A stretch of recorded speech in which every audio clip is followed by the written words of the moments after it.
सभी विद्यार्थियों को सुप्रभात। अपने इस YouTube चैनल पर आपका स्वागत एवं अभिनंदन। हाँ तो विद्यार्थियों, आज हम कक्षा 12th राजनीति विज्ञान विषय से एक महत्वपूर्ण पाठ के प्रश्नोत्तर देखने जा रहे हैं। तो आज का हमारा पाठ रहेगा जन आंदोलनों का उदय। तो देखते हैं आज के पाठ के प्रश्नोत्तर। हमारा पाठ है जन आंदोलनों का उदय, और इस पाठ से जो वस्तुनिष्ठ प्रश्न है, रिक्त स्थान के प्रश्नोत्तर हैं, वो हम देखने जा रहे हैं, जो परीक्षा की दृष्टि से अत्यंत जो महत्वपूर्ण साबित होंगे।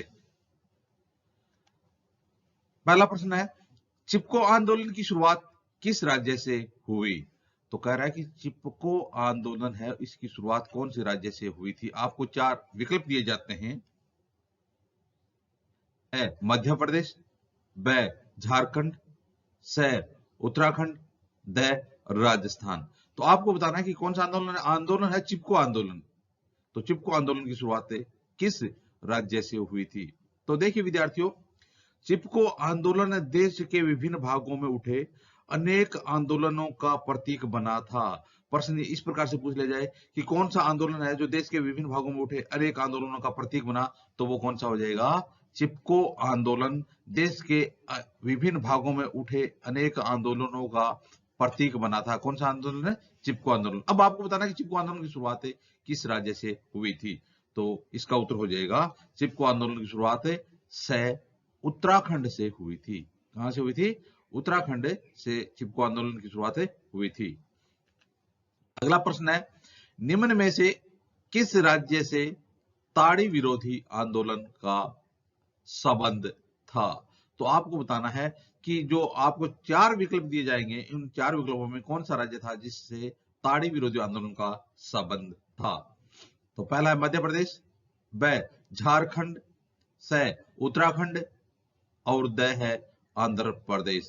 तो इनमें से किस राज्य से ताड़ी विरोधी आंदोलन का संबंध था, वो आपको बताना है। तो विद्यार्थियों, इसका उत्तर हो जाएगा द आंध्र प्रदेश। तो आंध्र प्रदेश से ताड़ी विरोधी आंदोलन का संबंध था।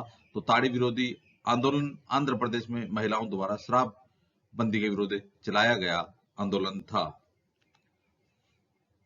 इनमें से पर्यावरण संरक्षण से संबंधित आंदोलन नहीं है।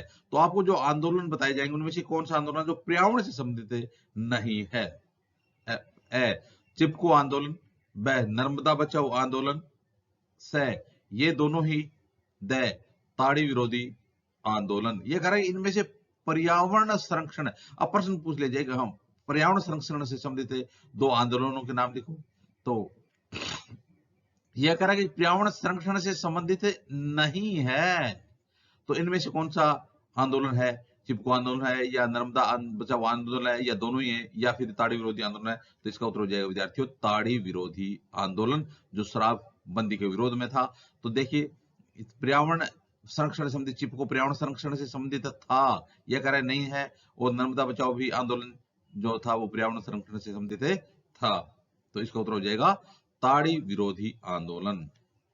अगला प्रश्न है, दलित पैंथर्स मूवमेंट कहां प्रारंभ हुआ था? किस राज्य में शुरू हुआ था दलित पैंथर्स मूवमेंट, जो 1972 में शुरू किया गया था? तो आपको बताना है कि यह जो दलित मूवमेंट, पैंथर्स मूवमेंट आंदोलन है, यह कब शुरू किया गया था? तो इसका हो जाएगा ए महाराष्ट्र में, ब बिहार में, स उड़ीसा में, द बंगाल में।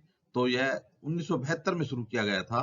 कब? 1972 में दलित पैंथर्स मूवमेंट कहां, किस, इनमें से किन राज्य में शुरू किया गया था? तो इसका उत्तर आ जाएगा ए महाराष्ट्र में। तो यह महाराष्ट्र में शुरू किया गया था।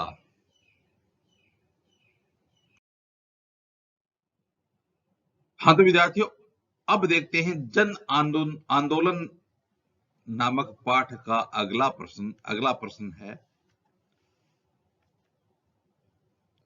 सूचना अधिकार अधिनियम को राष्ट्रपति ने अपनी मंजूरी कब प्रदान की?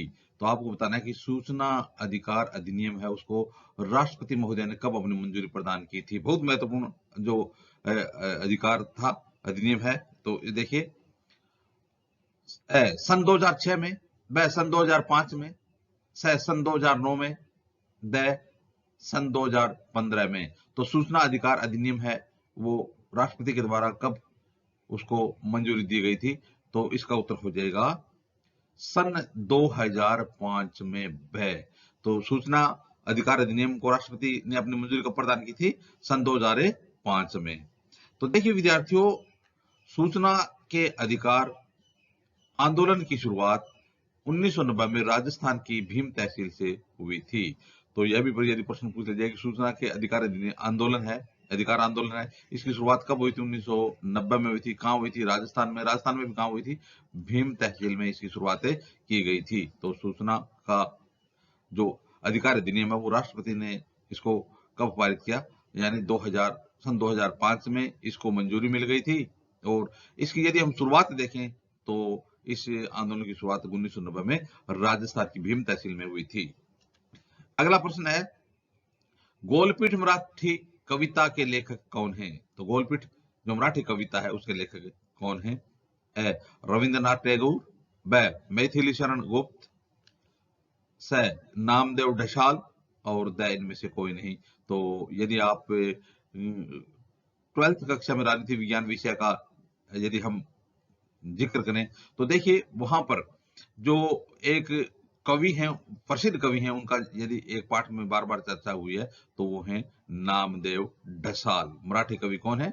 नामदेव ढसाल। तो इसका उत्तर हो जाएगा स नामदेव ढसाल ने गोलपीठ नामक मराठी कविता की रचना की थी। अगला प्रश्न है विद्यार्थियों, मत्स्य पालन किस सूची का विषय है? तो मत्स्य पालन है, आपको बताना है कि इसका जो सूची है, संघ सूची है, राज्य सूची है, समवर्ती सूची है, इसमें से किस सूची का विषय है? तो देखिए, ए संघ सूची का, ब राज्य सूची का, स समवर्ती सूची का, द इनमें से कोई नहीं। तो देखेंगे कि मत्स्य पालन है वो किस सूची का विषय है। तो आजकल राजस्थान में विशेष रूप से मत्स्य पालन को बढ़ावा दिया जा रहा है और राजस्थान की विशेष पहचान भी बनी है इस क्षेत्र में। तो देखिए वो किस सूची का विषय है? तो हो जाएगा ब राज्य सूची का विषय है। तो मत्स्य पालन किस सूची का विषय है? मत्स्य पालन राज्य सूची का विषय है। हाँ तो विद्यार्थियों, अब देखते हैं अगला प्रश्न। आगे है, रिक्त स्थानों की पूर्ति करो। आपको जो रिक्त स्थान दिए जाएंगे उन रिक्त स्थानों की पूर्ति करनी है। तो रिक्त स्थानों की पूर्ति करो। पहला रिक्त स्थान है, शेतकारी संगठन खालिस्तान राज्य से संबंधित है। कौन सा संगठन है? शेतकारी संगठन। आपको बताना है कि यह किस राज्य से संबंधित है। तो शेतकारी संगठन खालिस्तान राज्य से संबंधित है, तो इस खालिस्तान में आ जाएगा महाराष्ट्र। तो शेतकारी संगठन खालिस्तान राज्य से संबंधित है, शेतकारी संगठन महाराष्ट्र से संबंधित है। अगला रिक्त स्थान है, ताड़ी विरोधी आंदोलन का नारा खालिस्तान था। जो ताड़ी विरोधी आंदोलन शुरू किया गया था, तो आपको बताना है कि इस ताड़ी विरोधी आंदोलन का नारा क्या था। जो महिलाओं ने ताड़ी विरोधी आंदोलन किया था तो उन्होंने नारा क्या दिया था? तो इनका नारा था, ताड़ी की बिक्री बंद करो। ताड़ी विरोधी आंदोलन का नारा ताड़ी की बिक्री बंद करो था। तो ताड़ी विरोधी आंदोलन का नारा क्या था? ताड़ी की बिक्री बंद करो।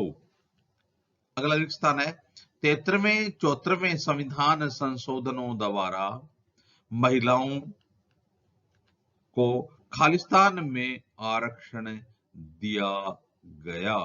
देखिए 73वां और 74वां संविधान संशोधन था, उन संविधान संशोधनों में महिलाओं को खालिस्तान में किस में आरक्षण दिया गया था? प्रश्न किसी प्रकार से पूछा जा सकता है। तो इसका खालिस्तान का उत्तर आ जाएगा स्थानीय निकायों में। तो 73वें 74वें संविधान संशोधन द्वारा महिलाओं को खालिस्तान में आरक्षण दिया गया था स्थानीय निकायों में। अब पूछ लीजिए कि स्थानीय निकायों में महिलाओं को आरक्षण कब किस संशोधन के द्वारा दिया गया था? तो हो जाएगा 73वें 74वें संविधान संशोधन द्वारा। अगला खालिस्तान है, खालिस्तान के दशक के प्रारंभ में सरदार सरोवर परियोजना को नर्मदा घाटी में प्रारंभ किया गया था। तो यह खालिस्तान के दशक के प्रारंभ में, कौन से दशक के प्रारंभ में? जो सरदार सरोवर परियोजना है उसको नर्मदा घाटी में प्रारंभ किया गया था। तो इस खालिस्तान बजेगा 1980 के दशक में, दशक के प्रारंभ में, 1980 के दशक के प्रारंभ में सरदार सरोवर परियोजना को नर्मदा घाटी में प्रारंभ किया गया था। तो इस प्रकार से विद्यार्थियों आज हमने जो जन आंदोलनों का उदय नामक पाठ के प्रश्नोत्तर देखे। आगे आने वाले वीडियो में भी इसी प्रकार से वस्तुनिष्ठ, रिक्तस्थान आदि लघुतरात्मक प्रश्नोत्तर देखते रहेंगे। आप भी अपने इस YouTube चैनल के साथ बने रहिए। वीडियो देखने के लिए धन्यवाद।